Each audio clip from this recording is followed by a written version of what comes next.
अरे राजन, अरे तुम्हारी फिक्र ही तुम्हारी सबसे बड़ी पहचान है भैया। चिंता की लकीरें तुम्हारे माथे से बाहर आ रही है, देख लो। गांव के मुखिया का नाम राकेश है, जो दिखने में भले ही मजेदार लगते हों, लेकिन इतने पक्के आदमी हैं कि उनके सीने में दम हमेशा बना रहता है, चाहे हाथ में लाठी हो या ना हो। अरे सुन लो पीपरी वालों, इस गांव को कोई हिला नहीं सकता, क्योंकि मैं पक्का मुखिया हूँ। हाँ। अरे बड़े आए पक्के मुखिया। कहीं से लिखवा के लाए हो क्या स्टैंप पेपर पे? गांव के आखिरी छोर पर रहने वाले गोपाल काका को सब भोंदू और बेवकूफ समझते हैं, लेकिन उन्हें किसी की परवाह नहीं है, क्योंकि वो रोज अपनी गाय और भैंसों से बात करते हैं और उन्हीं के साथ अपना दुखड़ा सुनाते हैं। अरे बेटा तू ही है जो मुझे सच में समझती है, बाकी सारा गांव तो भोंदुओं से भरा पड़ा है और क्या। एक शाम पीपरी गांव में ऐसी खबर आई कि सबके होश उड़ गए। आम आदमी की जेब पर एक बार फिर बड़ा असर पड़ सकता है। आने वाले दिनों में एलपीजी सिलेंडर की कीमतों में बढ़ोतरी की संभावना जताई जा अरे रही है। माई हो, अरे बाबा हो, अरे हाय भगवान, अरे अब तो चाय भी पीना पाप हो जाएगा क्या? अरे सुन लो सब लोग, अब हम सब भूखे मर जाएंगे भैया, क्योंकि बिना गैस के खाना कैसे बनेगा सोचो। गांव में अफरा तफरी मच गई और सब लोग पागलों की तरह गैस एजेंसी की तरफ दौड़ पड़े, जहां एजेंसी वाले ने साफ मना कर दिया। ए भैया, ऐसा है 10-20 दिन लग जाएंगे यहाँ, क्योंकि अभी गांव में एक भी सिलेंडर नहीं बचा है। अरे ये कैसे चलेगा? अरे भैया ऐसा कैसे चलेगा? मेरे घर में तो आखिरी बूंद बची है, अगर ये खत्म हुई तो मैं धरने पे बैठ जाऊंगा, बता रहा हूँ।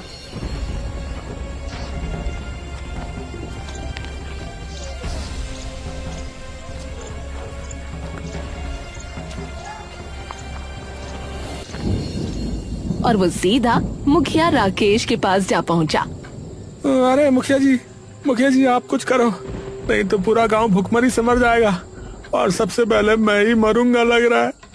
अरे अरे समझ जा राजन, समझ जा। अरे पागल वागल हो गया है क्या? है संभाल खुद को है। अरे सुन, ध्यान से सुन मेरी बात, मैं कल स्वयं से व्यवस्था करता हूँ, समझे? जाओ भी घर जाओ।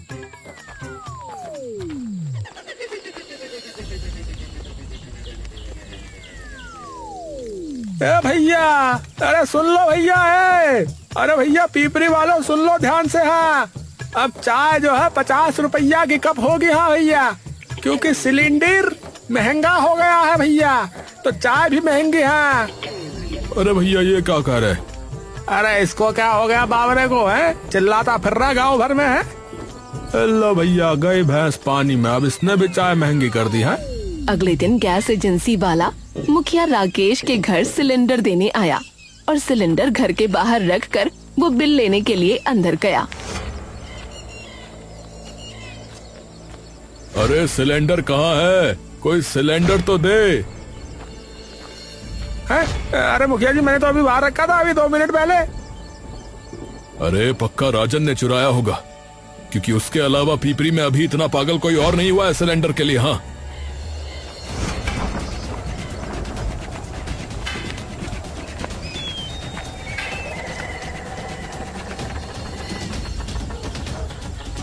पूरा गांव राजन के घर पहुंच गया और तलाशी शुरू हो गई, जिसमें कोना कोना छान डाला गया, लेकिन कहीं कुछ नहीं मिला।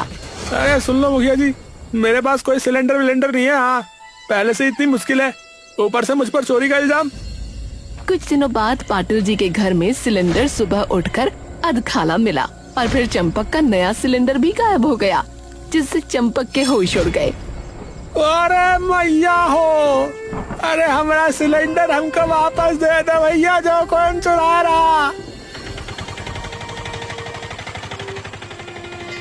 जब एजेंसी वाला 3 नए सिलेंडर लेकर आया और वो तीनों भी गायब हो गए, तो सबको यकीन हो गया कि कोई चोर है जो सारे सिलेंडर उड़ा रहा है, और सबकी नजरें फिर राजन पर आ गईं। तुमने ऐसा गलत काम क्यों किया? हमारा नाम क्यों बदनाम किया? राजन की आंखों से आंसू बहने लगे और उसने कांपते हाथों से बताया।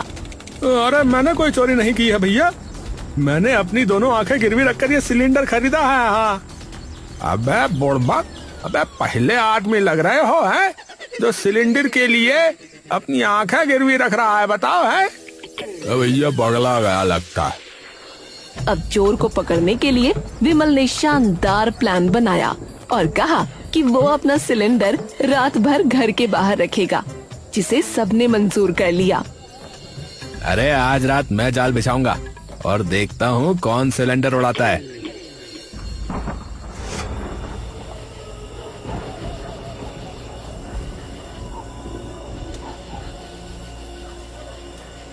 सारी रात सिलेंडर बाहर रखा रहा, लेकिन किसी ने उसे हाथ तक नहीं लगाया और सब उलझन में पड़ गए कि आखिर चोर है कौन। भैया ये कोई भूत वूत लग रहा है हमका। हाँ, वरना चोर क्यों मौका छोड़ता। हाँ बताओ। अरे मैं भी ना 1 नंबर का पगला हूँ। हाँ, 2 नंबर का नहीं, 1 नंबर का। हाँ, जिसे अपना ही कैमरा याद नहीं रहता। बताओ। जैसे ही फुटेज चेक की गई, वैसे ही सबकी आंखें फटी की फटी रह गईं, क्योंकि सारे सिलेंडर चुराने वाला कोई और नहीं बल्कि विमल था, जो शांत और समझदार बना बैठा था।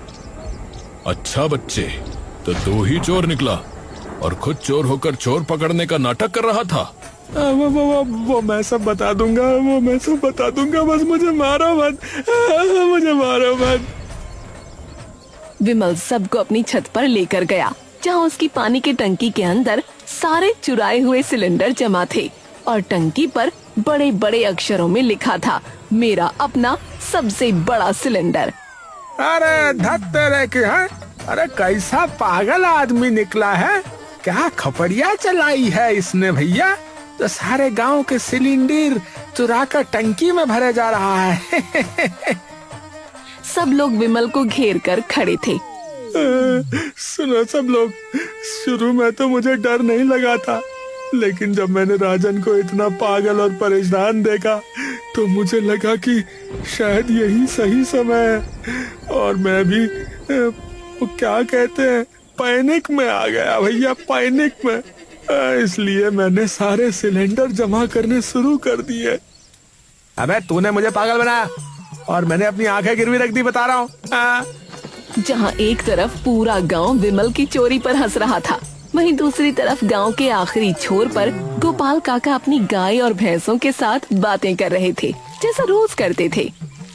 अरे क्या बात है मुन्नी, आजकल तुम गोबर कम क्यों दे रही हो? देखो पूरे 50 ग्राम गोबर कम निकला है, क्या बात है, तबीयत खराब तो नहीं है? उसकी मुन्नी भैंस ने सर हिलाया और हूं किया।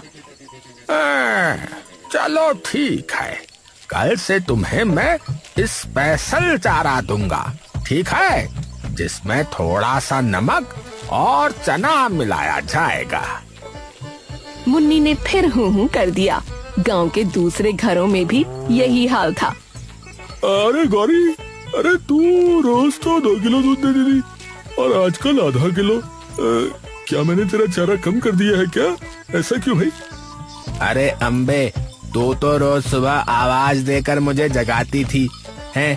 तेरी मधुर मधुर आवाज सुन के मेरी नींद खुलती थी, और अब आवाज क्यों नहीं देती भाई? हैं? क्या तुझे भी सिलेंडर की फिक्र हो रही है? हैं? क्या हो गया?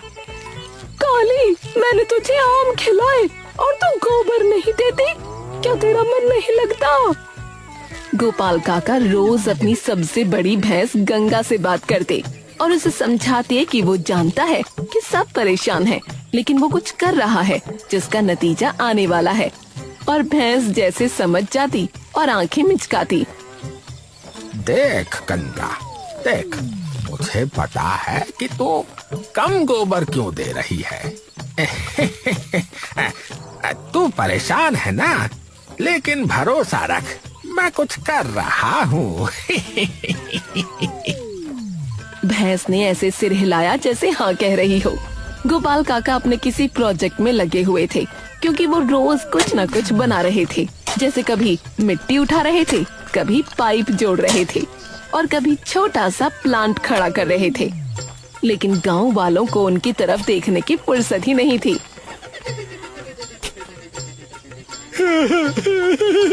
अरे देखो देखो भैया, ए काका, गोपाल काका जो है ना हमरे, वो फिर से कुछ बना रहे हैं। शायद मिट्टी के खिलौने वगैरह बना रहे होंगे। बुढ़ापे में सठिया गए हैं पूरे। एक दिन गोपाल काका ने सबको चाय की टपरी पर बुलाया और सब सोच रहे थे कि ये भोंदू आखिर क्या बकवास करने वाला है। अरे अरे सुन लो मेरी बात, सब लोग सुनो। मैं तुम सबके लिए कुछ बना रहा हूँ जो तुम्हारे सिलेंडर की समस्या को समाप्त कर देगा। अरे बाबा गोपाल, अरे भैया तुम पागल तो नहीं हो गए? क्या बनाया जा रहा है इतने दिनों से हैं? अरे भाई, अरे मुखिया मैं पागल नहीं हूँ भाई, तुम लोग पागल हो।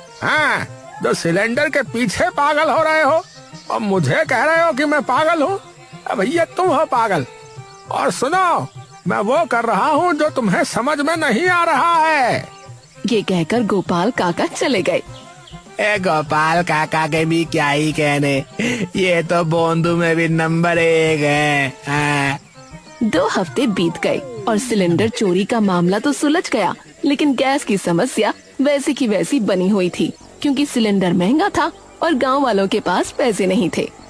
अरे अब क्या करेंगे? सिलेंडर मिल ही नहीं रहा है और जो मिल रहा है वो हमारी औकात से बाहर हो रहा है। जहाँ देखो वहाँ सिलेंडर के लिए लाइनें लग रही हैं।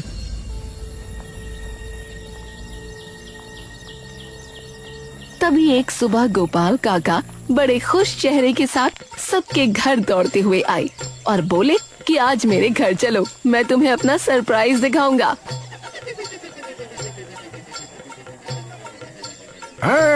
खाई के पान बनारस वाला हो। अरे भैया आओ, सब आ जाओ।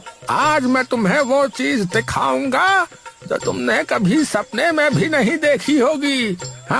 अगर किसी ने सपने में देखी हो तो मेरी तरफ से 20 रुपए इनाम। अरे भैया, अब ई काका फिर पगला गए लग रहा है। चलो चलकर देखते हैं कि आखिर इन भोंदू काका ने क्या कर लिया है। चलो।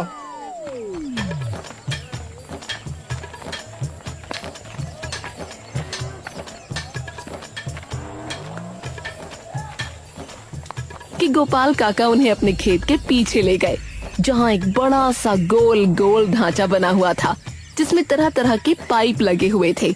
सबकी आंखें फटी की फटी रह गईं। अरे ये क्या है गोपाल काका? ये तो कोई एलियन वाली चीज लग रही है। ये पाइप वाइप कहाँ घुसेड़े बैठे हो इस डब्बे में? अबे चंपक, अबे ये मेरा गोबर गैस प्लांट है। क्या समझे? जो तुम सबकी सिलेंडर की टेंशन खत्म कर देगा। कौन सा प्लांट बोले भैया? ही अरे गोबर गैस प्लांट। गोपाल काका ने मुस्कुराते हुए अपने गोबर गैस प्लांट के सामने माचिस जलाई और स्टोव के नीचे लगा दिया, जिससे तुरंत सफेद और तेज लौ उठी, जैसे कोई जादू का चिराग जल गया हो। अरे ये तो असली आग है और हमारा चाय बनाने वाले चूल्हे से भी तेज जल रही है। अरे मैं अपनी आंखों पे यकीन ही नहीं कर पा रहा हूँ, क्योंकि मैंने तो ये आंखें पहले ही गिरवी रख दी थी। अब सुन लो भोंदुओ, ये जो गैस है जिसको अभी जलाया मैंने, ये हमारी अपनी गाय और भैंसों के गोबर से बनती है, जो हमारे पास मुफ्त में है और जो कभी खत्म नहीं होने वाली। अरे अब गोपाल काका, ये तो कमाल कर दिया आपने। अरे हम तो आपको भोंदू समझते थे, पर आप तो कहना पड़ेगा है साइंटिस्ट निकले हैं। क्यों भाई गजेंद्र, सही कहा ना? अरे देखो राजन, जैसे तुम पेट्रोल पंप से 100 रुपए का पेट्रोल लाते हो ना महीने में, वैसे ही ये गोबर गैस जो है पंप से बाहर आती है। बस फर्क इतना है कि यहाँ पैसे नहीं लगते। तो काका मतलब मैंने अपनी आंखें गिरवी रखकर जो सिलेंडर खरीदा था वो बेकार था। सब चुप हो गए क्योंकि उनकी आंखों के सामने सच्चाई थी जिसे वो भोंदू और बेवकूफ समझते थे। वो आज उनसे कहीं आगे निकल चुका था। गोपाल काका, हमने आपको कभी सीरियसली नहीं लिया, लेकिन आज आपने हमें दिखा दिया कि असली समझदार कौन है। हाँ, अरे मुझे कोई फर्क नहीं पड़ता भैया, है क्योंकि मैंने ये अपने लिए नहीं बल्कि पूरे गांव के लिए किया है। एक गांव में एक गोबर गैस प्लांट लगाओ और जो है भैया सभी चिंता मुक्त हो जाओ, बता रहा है। और बताया कि वो चाहते हैं कि पूरे गांव को इससे गैस मिले, लेकिन इसके लिए उन्हें सबकी मदद चाहिए। जो भी अपनी गाय और भैंसिया का गोबर मुझे देगा, मैं उसके घर तक यहाँ से एक पाइपलाइन बिछवा दूंगा, है? सस्ते में हो जाएगा काम रास्ते का। लेकिन एक शर्त है कि तुम सबको अपनी गाय भैंसों की अच्छी तरह देखभाल करनी होगी। हाँ, अरे मतलब अच्छा चारा खिलाना होगा बुड़बक, तभी तो अच्छा गोबर करेंगी। अरे काका हो, अरे ये तो सुनहरा सौदा है। अरे हम गोबर दे रहे हैं और गैस ले रहे हैं, वो भी बिना पैसे के। अरे ये तो कुछ चोरी करने से भी अच्छा है। हाँ? गांव में नया उत्साह था क्योंकि सब लोग गोपाल काका के पास आ रहे थे। कोई गोबर दे रहा था तो कोई पाइपलाइन बिछवाने को कह रहा था। आपने तो हमारी काली की भी इज्जत बचा ली, वरना मैं तो सोच रही थी वो क्यों कम गोबर दे रही है। मुखिया राकेश ने तुरंत गांव पंचायत बुलाई, जहां सब ने फैसला किया कि पूरे गांव के लिए एक बड़ा गोबर गैस प्लांट बनाया जाएगा। गांव वालों, इसका श्रेय मात्र और मात्र गोपाल काका को जाता है, क्योंकि उन्होंने हमें दिखा दिया कि असली सिलेंडर हमारी गाय और भैंसों के पेट में है। अरे गोपाल काका जिंदाबाद, जिंदाबाद, जिंदाबाद। गोपाल काका जिंदाबाद, जिंदाबाद, जिंदाबाद। पंचायत में फैसला हुआ कि गोपाल काका को सम्मानित किया जाएगा और राकेश ने उन्हें सफेद पगड़ी पहनाई। अरे मैया हो, अरे सुन लो पीपरी वालों, अरे आज से हमारी चाय पे कोई पैसे नहीं लगेंगे। हाँ, क्योंकि हमारी गैस फ्री हो गई है और मैं जो है फ्री में चाय पिलाऊंगा। चंपक भैया, मेरी भी आंखें फ्री हो गई हैं क्योंकि मैंने वो सिलेंडर वापस ही कर दिया। अब इस गोबर गैस प्लांट से अपनी रसोई में गैस जो आएगी।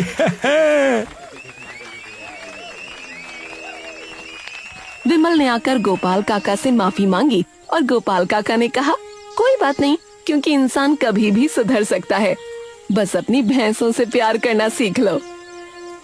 बेटा विमल, तुम अपनी गायों और भैंसों से प्रेम करना सीख जाओ तो वो तुम्हें फिर कभी धोखा नहीं देंगी और फिर तुम्हें चोरी भी नहीं करनी पड़ेगी।